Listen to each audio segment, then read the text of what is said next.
हाय everyone, myself Bhavna, welcome Sunny coaching classes.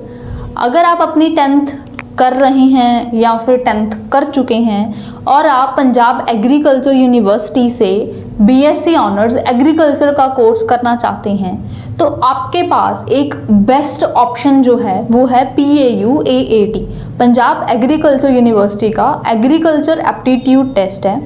ये 10th के बाद होता है। अगर आपने का पक्का है, मीन्स ऑलरेडी फिक्स्ड है कि यस हमें बीएससी ऑनर्स एग्रीकल्चर ही करना है और आप पंजाब रेजिडेंट हैं, तो आपके पास इससे बेहतर ऑप्शन हो ही नहीं सकता PAU AAT के अलावा। देखो, अगर आपने बीएससी एग्रीकल्चर करना है तो आप कर तो 12th के बाद भी सकते हो, पर जब आप 12th के बाद करोगे तो सिलेबस भी फिर +1-2 का आएगा, कंपटीशन भी कई गुना बढ़ जाएगा, है ना। तो क्लियर करने में उतनी ही डिफ़िकल्टी आएगी। बट अगर आप अभी 10th में हो और आपको इसका पता चल गया इस टेस्ट के बारे में, तो आपके पास एक बहुत बेहतरीन चीज़ है। बस आप उस फुटस्टेप्स पे चलो और अपने ड्रीम तक पहुंच जाओ। क्योंकि देखो, मेनली क्या होता है ना, इसमें कंपटीशन थोड़ा कम होने का रीज़न CET के कंपैरेटिवली, मतलब 12th के बाद जो टेस्ट होता है ना उसके कंपैरेटिवली इसमें कंपटीशन कम होने का रीज़न यही है कि मेजॉरिटी में बच्चों को पता ही नहीं चलता। वो नॉर्मली अपनी स्कूलिंग में जैसे 10th कर रहे हैं, उसके बाद +1 में हो गए, 2 में हो गए, फिर सोचते हैं कि हाँ कॉलेज में जाना है तो क्या पढ़ना है, कहाँ जाना है, कैसे करना है। बहुत कम ऐसे बच्चे होते हैं जिसके या तो गाइडेंस उनके एल्डर सिबलिंग से मिल गई या किसी रिलेटिव से मिल गई, या पेरेंट्स जो हैं वो काफ़ी अच्छे एजुकेटेड हैं, या कोई ऐसा पर्सन है उसके उनके लिंक में उनके पेरेंट्स के या स्टूडेंट के जिसने उसको गाइडेंस दे दी कि भाई हाँ, अगर आप, या उसने ऐसे कोई रैंडमली सोशल मीडिया पे खुद ही सर्च कर लिया कि भाई अगर आपका देखो फिक्स्ड है ना कि बीएससी एग्रीकल्चर ही करना है, तो पक्की बात है आपको ये पेपर देना ही चाहिए।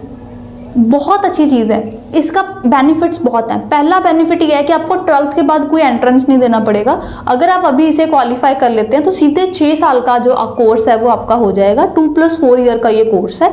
2+4 ईयर्स में मतलब 2 ईयर्स जो है वो पहले 10+2 के इक्विवेलेंट करवाया जाएगा, फिर 4 ईयर जो है वो BSc honours agriculture PAU campus में करवाया जाएगा। तो 2+4 ईयर 6 साल का सीधा आपका कोर्स चला जाएगा। +2 के बाद आपको स्पेशल कोई एंट्रेंस टेस्ट नहीं देना पड़ेगा बीएससी एग्रीकल्चर में एडमिशन लेने के लिए। दूसरा बेनिफिट कि अभी ये 10th के ऊपर बेस्ड है तो सिलेबस कम है। आप सोचो ना 9-10 का सिलेबस या +1-2 का सिलेबस, +1-2 में तो बहुत कुछ आ जाना है ना, बहुत लेंथी है सिलेबस, छोटी मोटी बात नहीं है। बट अभी 9-10 का उसके कंपैरेटिवली बहुत छोटी चीज़ है। तीसरी चीज़ फ़र्क आ गया कंपटीशन का। +2 के बाद वालों में कंपटीशन बहुत है, बहुत बच्चों, मतलब ऑलमोस्ट सभी को पता चल जाता है कि हाँ ये टेस्ट है ये। इसमें कंपटीशन थोड़ा कम है उसके कंपैरेटिवली। वैसे अगर इसमें देखो कंपटीशन इसमें भी काफ़ी है, पर उससे थोड़ा कम है। तो ये 3 मेजर बेनिफिट्स हैं आपको AAT क्लियर करने के। तो अब इसमें AAT की तैयारी कैसे करनी चाहिए, इसमें आपको जो है वो 9, 10, 10th का मेनली आता है, बट उसमें से कुछ सिलेक्टेड टॉपिक्स एंड चैप्टर्स हैं जिसकी वेटेज ज़्यादा है, वो आपको करने होते हैं। इसमें आपको एग्रीकल्चर भी आता है, साइंस भी, इंग्लिश भी और मैथ भी। ये 4 सब्जेक्ट जो है वो आपको AAT जो टेस्ट है उसमें पूछे जाते हैं। ठीक है, पेपर में नेगेटिव मार्किंग है तो आपको पेपर ध्यान से करना होता है। आप ये नहीं कि हाँ भी मैं सारे क्वेश्चन कर रहा हूँ, मैं सारा अटेम्प्ट कर दूँ, ये चीज़ पॉसिबल नहीं है। आपको सिर्फ उतना ही करना है जितना आपको आता है। और ये चीज़ की जो प्रैक्टिस है वो 10th वाले स्टूडेंट को माइंड में फिट करना, उसके लिए कोचिंग की जो रिक्वायरमेंट है वो यहाँ पर रहती है। बिकॉज नॉर्मली स्कूलिंग में ऐसा होता है कि हाँ सारा पेपर करके आओ, सगो एक्स्ट्रा ही करके आओ, कम ना करो, है ना, जितना पूछो उतना करके आओ। बट यहाँ पे ये एंट्रेंस आ गया ना, ये एंट्रेंस टेस्ट है, ये सिंपल स्कूल या बोर्ड का टेस्ट नहीं है, ये एंट्रेंस टेस्ट है। इसमें अलग ही वे होता है करने का। इसमें जो क्वेश्चंस आते हैं वो करने हैं। ऊपर से पेपर OMR शीट पे होता है जो 10th तक स्टूडेंट्स के इतने फेमिलियर नहीं होते, जिसमें जो है वो आपको 4 बॉक्सेस होते हैं, आपको उनमें से जो सही है वो फिल करना होता है, उसकी प्रैक्टिस जो है वो करनी होती है ना। मल्टीपल चॉइस क्वेश्चंस ही इसमें सिर्फ आते हैं। इसमें ये नहीं कि आपको कि 2 नंबर का क्वेश्चन है, मैंने पैरा लिख दिया, डायग्राम ड्रॉ कर दिया, मैंने कंपोनेंट्स ड्रॉ कर दिए, वो चीज़ नहीं इसमें चलनी। ठीक, इसमें जो है वो मल्टीपल चॉइस क्वेश्चन है। आपको मतलब नियरली ऑप्शंस होंगे सारे, पर उसमें से आपको एक चूज़ करना है जो बिल्कुल सही है। हाँ, बोर्ड में भी आजकल MCQ आते हैं, बट उसका जो लेवल है और एंट्रेंस टेस्ट में जो आते हैं उसका लेवल काफ़ी फ़र्क होता है। और इवन अगर आपने अपने 10th तक एग्रीकल्चर नहीं भी करी ना, तब भी आप इसमें जा सकते हैं। क्योंकि बच्चों को बहुत होता है कि जी हमने 10th तक तो पढ़ी नहीं, हमने साइंस मैथ तो पढ़ा है, इंग्लिश भी पढ़ी है, बट हमने एग्रीकल्चर नहीं पढ़ी, हमारे स्कूल में नहीं थी, हमें पता नहीं था, what ever the reason is. तो आप उसमें जा सकते हैं। आपको एंट्रेंस में बस ये एग्रीकल्चर जो है वो क्लियर करना पड़ेगा along with science, math and English. अगर आप इसे अभी भी तैयारी करके कर लेते हैं, क्लियर कर लेते हैं, तो आप सीधे जो है वो बीएससी ऑनर्स की डिग्री जो है वो कर लेंगे। 2+4 ईयर 6 साल का ये टोटल कोर्स रहेगा। 12th के बाद आपको कोई एंट्रेंस नहीं देना होगा। तो ये है आपके पास मेजर बेनिफिट। तो प्रेपरेशन आपको अभी से स्टार्ट कर देनी चाहिए। सनी कोचिंग क्लासेस में हमारे पास स्पेशल बैच अवेलेबल है PAU AAT की तैयारी के लिए। अगर आप ज्वाइन करना चाहें तो कर सकते हैं। एक न्यू बैच जो है वो हम फिलहाल स्टार्ट करने जा रहे हैं, जो अब से लेके जब तक दिस ईयर 2024 में PAU AAT का पेपर नहीं हो जाता तब तक ये कोर्स जो है वो चलेगा। बिल्कुल आपके एग्जाम के हिसाब से जो इंपॉर्टेंट टॉपिक्स हैं, चैप्टर्स हैं, जिस टाइप के क्वेश्चंस पूछे जाते हैं, सेम वही लेवल, वे, पैटर्न के हिसाब से आपको इसकी तैयारी करवाई जाएगी। और आपको स्टडी मटेरियल भी प्रोवाइड किया जाएगा। जो इंपॉर्टेंट चीज़ें हैं वो टाइमली क्लास में बताई जाएंगी। ये एक प्योरली ऑनलाइन कोर्स है, लाइव क्लास होती है जिसमें कोई प्रॉब्लम नहीं आती।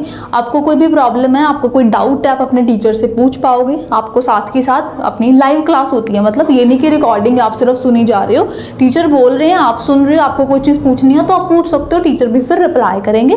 तो ऐसे 2 वे प्रोसेस होता है, मतलब टीचर और स्टूडेंट दोनों की इंटरेक्शन बनी रहती है। 1-to-1 इंटरेक्शन बनी रहेगी। आपको कभी ऐसा नहीं लगेगा कि भाई हम तो मतलब सिर्फ पैसिव है, हम तो सुन ही रहे हैं ना, हम तो बोल नहीं रहे हैं, मतलब हम कैसे क्वेश्चन पूछें, वो चीज़ नहीं होएगी। आप क्वेश्चन पूछोगे अपना, आप मैसेज करोगे, क्वेश्चन पूछोगे, आपको आंसर मिलेगा। आपको ऐसा लगेगा ही नहीं कि भाई हम दूर हैं या हम ऑनलाइन हैं। घर बैठे हैं तो पेरेंट्स भी निगरानी रख सकते हैं कि बच्चा पढ़ रहा है कि नहीं पढ़ रहा, क्या कर रहा है ना। ऐसे ही पढ़ रहा है ना, मतलब आने जाने में तो ये कि बच्चा बाहर गया है तो थोड़ा टाइम वेस्ट हो जाता है, पर घर बैठे तो कोई टाइम वेस्ट का सोर्स नहीं है। वैसे भी अभी आपके बोर्ड्स जो हैं वो नियरली ख़त्म हो ही गए हैं, तो आपके पास ये बेस्ट टाइम है। अब से लेके आप इसकी तैयारी शुरू करो, पेपर दो, फिर देखो कैसा रिजल्ट आता है, उसके अकॉर्डिंग अपना जो है वो फ्यूचर आगे डिसाइड करो। ठीक है, तो अगर आपका पक्का है कि हमने BSc ऑनर्स एग्रीकल्चर का कोर्स करना है तो पंजाब एग्रीकल्चर यूनिवर्सिटी बेस्ट हो गया। तो उसमें आपको प्रेपरेशन अभी से स्टार्ट कर देनी चाहिए, बिकॉज ये टाइम आपके पास दोबारा नहीं आना, नहीं तो फिर आपको ड्रॉप लेना पड़ेगा या 12th के बाद तैयारी करनी पड़ेगी। तो उन दोनों केसेस में ही आपको जो है वो मतलब ये जो चीज़ है वो ज़्यादा बेनिफिशियल आपके लिए प्रूव होएगी। तो अगर आप ज्वाइन करना चाहें तो कर सकते हैं। न्यू बैच जो है वो स्टार्ट हो रहा है, जिसमें बिल्कुल नए सिरे से तैयारी शुरू करवाई जाएगी। से आपको सारा सिलेबस कवर करवाया जाएगा, जिसमें आना है सारे सब्जेक्ट्स कवर करवाए जाएंगे, 4 सब्जेक्ट्स कवर कराए जाएंगे। लाइव क्लास में होगा, आपको थ्योरी भी दी जाएगी, क्वेश्चंस भी दिए जाएंगे, आपका रेगुलरली टेस्ट भी लिया जाएगा। हफ्ते में 1 दिन आपका सिर्फ टेस्ट लिया जाएगा कि आपने कितनी तैयारी कर ली है। फिर जब सिलेबस हो जाएगा तो एंड में फुल सिलेबस के क्वेश्चंस करवाए जाएंगे, जो आपको दिए भी जाएंगे कुछ कि आप की प्रैक्टिस करो, देखो कितना स्कोर बन रहा है। एग्जाम के बाद भी आपको गाइडेंस दी जाएगी कि भाई इस तरीके का जो एडमिशन है वो प्रोसेस रहेगा, ऐसे अपने डॉक्यूमेंट्स रेडी कर लो। और ये नहीं कि एक बार सिलेबस होगा तो आपको फ्री कर दे। ये हमारा जो है वो प्लस पॉइंट है, ये बोनस चीज़ होती है कि भाई जब तक आपका पेपर नहीं हो जाता तब तक आपकी क्लासेस जो है वो चलती रहेंगी। ये नहीं कि सिलेबस हो गया तो बात खत्म। जब तक पेपर नहीं हो जाता तब तक आप हमारे कॉन्टैक्ट में रहेंगे, क्लासेस हमारी चलती रहेंगी। ठीक है, whatever the exam date will be. तो अब से अगर आप ज्वाइन करना चाहते हैं तो कर सकते हैं। बिल्कुल न्यू बैच स्टार्ट हो रहा है तो आप जो है वो इजीली समझ पाएंगे। इसके काफ़ी अच्छे सिलेक्शंस हैं हमारी। अगर आप भी इन बच्चों की तरह अपना जो है वो क्लियर करना चाहते हैं, है ना, तो आप इस नंबर पे कांटेक्ट कर सकते हैं। और आई होप ये वीडियो हेल्पफुल रही है। मिलते हैं क्लास में। Bye bye, thank you, good luck.